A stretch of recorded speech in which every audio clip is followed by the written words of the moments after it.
Assalamualaikum warahmatullahi wabarakatuh. Selamat siang, pagi semuanya. Ini dimasuk ke e-learning ya. Lumayan saudara-saudara bisa download ebook.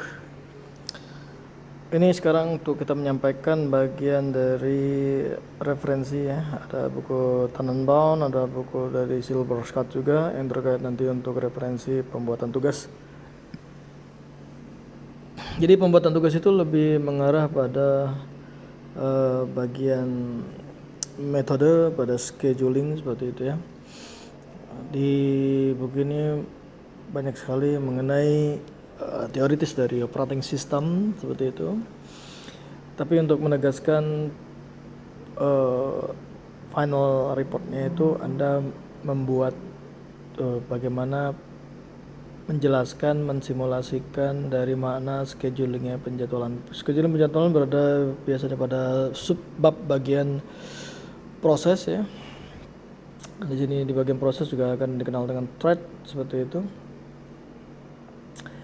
Nah, jadi saudara-saudara tinggal itu ada bagian dari scheduler. Bisa nanti melihat di halaman referensi. Jadi bagian dari scheduling ini sendiri banyak sekali metode-metodenya. Dari metode yang biasa ataupun juga yang berkembang. Tapi yang kita mau pelajarinya khusus dari dua buku ini saja. Jadi Tannenbaum dengan Silberschatz ya, seperti itu. Oke, ini scheduling. Jadi dari sisi penjadwalan ini khususnya penggunaan dari CPU ya, karena CPU itu terbatas, sedangkan program ataupun sintak yang akan dieksekusi oleh prosesor itu per secondnya itu ya sangat banyak sekali seperti itu ya.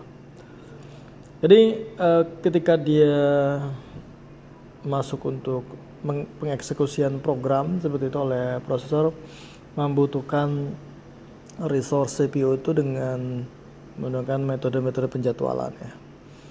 Jadi ada first come first serve seperti itu, dan ini sangat lawas sekali. Sorter's job first, sorter's remaining first seperti itu ya, dan priority scheduling.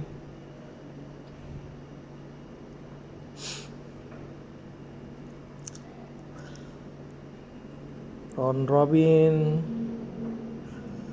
Ini metode-metode yang Anda nanti eksplorasi seperti itu ya. Multiple key untuk melihat bagaimana cara kerjanya, dan nanti saudara-saudara juga membuat visualisasinya ya. Kalaupun sudah ada tempat-tempat yang menunjukkan dari penggunaan metode tersebut, contohnya misalkan Anda di tempat kasir pembayaran, itu bisa kita lihat, bisa jadi itu sifatnya first come first serve ya. Siapa yang datang duluan tentunya akan dilayani untuk penyelesaian pembayarannya. Nah, kalaupun tidak ada tempat-tempat tertentu yang Anda bisa recording, ataupun sorter's job, sorter's process next ya, sorter's job first juga seperti itu di IGD seperti itu ya. Guaranteed scheduling, ada priority, itu penerapan dari kaidah-kaidah penjadwalan seperti itu ya. Jadi silakan Anda memahami per kelompok satu kelompok 2 orang dan membuat laporannya. Nanti template laporan juga ada di Lumen seperti itu, dan menunjukkan di mana bagian visualisasi penerapan dari metode penjadwalan itu seperti itu. Ya, bisa Anda memang dapatkan di satu tempat dan Anda tinggal recording dan jelaskan saja ya. Ataupun juga saudara-saudara membuat sendiri visualisasinya seperti itu.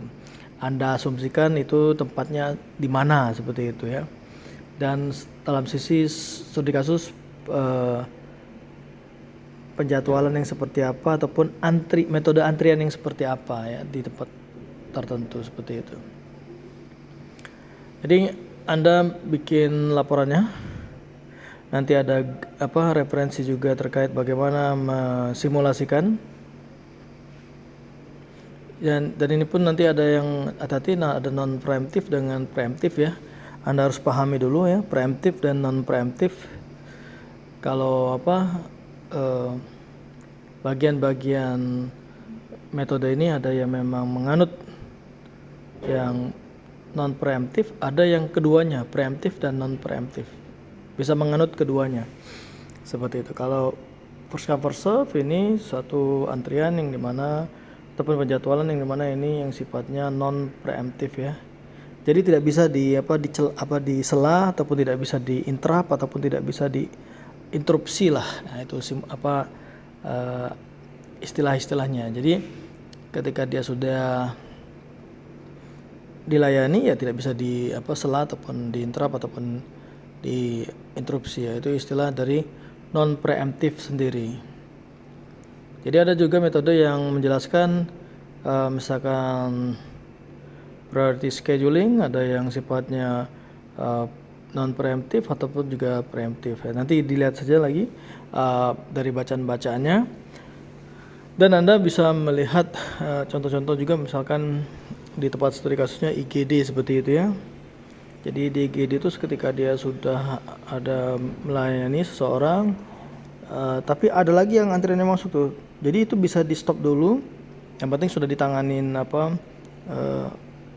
setidaknya diberikan pelayanan. Ketika ada lagi job lagi ya mereka bisa melepaskan sebentar untuk melayani. Nah itu sifatnya preemptif ya, priority scheduling. Ya pokoknya nanti Anda asumsikan saja terkait dengan teorinya seperti itu. Jadi nanti ada laporannya dan juga dalam sisi laporan ada penjelasannya juga nanti. Dan Anda juga buat slide-nya dan secara visualisasi bentuk dari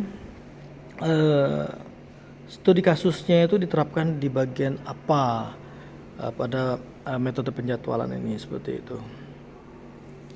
Jadi Anda juga akan cari ya referensinya itu yang terkait bagaimana simulasi cara kerjanya dengan menunjukkan pada bentuk Gantt chart namanya nanti ya. Gantt chart itu sendiri nanti memperlihatkan dari waktu dia masuk ya, job itu masuk dilayani oleh CPU, apakah dia ada waiting time, apakah dia langsung diselesaikan, dari turnaround time-nya seperti itu. Nah hal-hal seperti itu diharapkan tuh saudara-saudara juga nanti bisa konsisten dengan pakai bahasa Inggris aja nggak apa-apa ya. Burst time, waiting time, ya arrival time seperti itu. Nah ini setelah satu referensi lagi buku dari tinggal di download saja dari Abraham Silberschatz ya, Operating System Concept. Dan ini tidak jauh beda memahami mengenai teoritis dari operating system konsep ya. Nah nanti kita bisa mensondingkan buku ini dengan bukunya Tannenbaum seperti itu, apakah ada perbedaan atau tidak. Dan ini juga bisa dilihat apakah dalam sisi menerjemahkan menyampaikan definisi dari beberapa metode pada penjadwalan ataupun scheduling itu, apakah ada perbedaan atau memang pada prinsipnya sama seperti itu, tinggal narasinya saja. Ini bagian isi dari buku tersebut.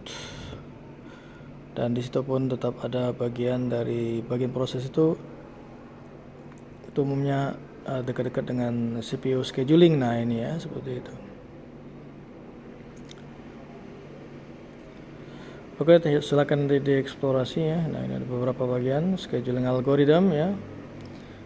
Scheduling algorithm itu yang bisa dieksplorasi, dibaca seperti itu. Nanti terkait dengan real time CPU scheduling, nah itu nanti di luar dari pembahasannya, dari final project reportnya. Oke, itu saja. Nanti kalau ada kurang penjelasannya bisa dikomentari ataupun ditanya langsung. Assalamualaikum warahmatullahi wabarakatuh. Selamat siang semuanya.